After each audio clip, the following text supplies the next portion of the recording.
Tervist, mina Illar Kohvinavalt ja tervitused sulle ka laulutiiva Marju Länik. 7. septembril on sul sünnipäev ja seekord on selline sünnipäev, kus teine number on 5 ehk siis 65. Ja selle pikkade aastate jooksul on sul kogunenud palju häid laule ja mulle meeldib eriti veel üks laul, mis kuskil mujal nagu ei ole saadaval seda, vaid on, ütleme, lindis. Ja kohe lasen teile ka seda.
Nii et see oli laul Figaro Marju Läniku esituses ja see oli väga sellist tema nooremast ajast selline laul.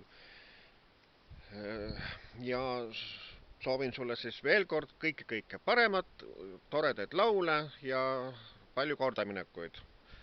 Ja kes soovib, et Illar Kohv kellegi teie sõpradest tuttavatest õnnitleb või tervitab, siis saatke mulle kiri kas siis Facebooki kaudu või siis kohvmeedia@gmail.com ja räägime siis juba edasi, et kuidas me selle video teeme ja mismoodi. Nii et mina olen Illar Kohvinavalt, ootan teie soove.